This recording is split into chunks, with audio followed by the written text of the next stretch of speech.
आता आपल्या आवडत्या मालिकेचे संपूर्ण भाग मालिका प्रसारित झाल्यानंतर लगेचच पाहू शकता फक्त सन नेक्स्ट वर. भारतातील प्रेक्षकांसाठी मोफत सेवा.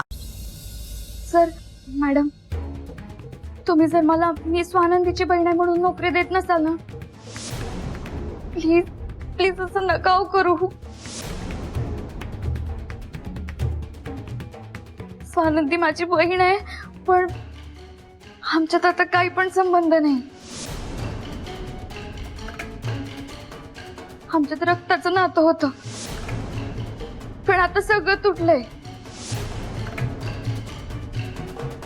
आणि आता मी स्वानंदीकडे बहीण म्हणून काय, साधी मैत्रीण म्हणून पण बघत नाही. खर तर माझा हात तिच्यापासून लांब जायचाच प्रयत्न आहे. मला जरी नोकरी मिळाली ना, तर मी स्वावलंबी होईन. मला पैशांची खूप गरज आहे हो.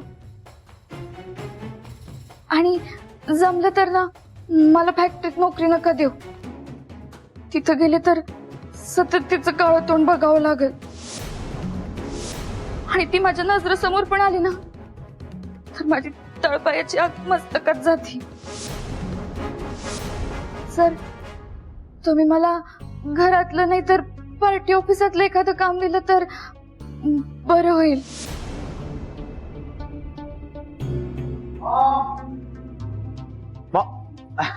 सुजीत, अरे प्रवास कसा झाला? कसा आहेस तू? आणि मला फोन करायचा ना, ड्रायव्हरना सांगितलं असतं मी. मॉम, ड्रायव्हर काकांनाच सांगितलेलं मी, तेच आले होते एअरपोर्टवर न्यायला. काळजी करू नकोस. होय, कशी आहेस तू? मस्त. I missed you. बर, म्हण्या, काय झालंय? वातावरण खूपच सिरियस दिसतंय. काय झालंय का? सांगते.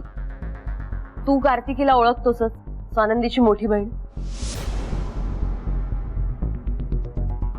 तिला सध्या नोकरीची गरज आहे रे खूप, म्हणून मी तिला अंकलकडे घेऊन आले होते.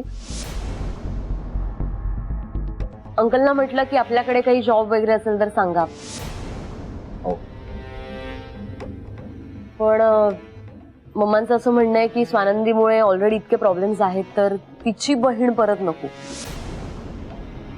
आणि स्वानंदीचा जो काही ऍक्सिडेंट झाला त्यासाठी मणी कार्तिकीला जबाबदार समजतोय.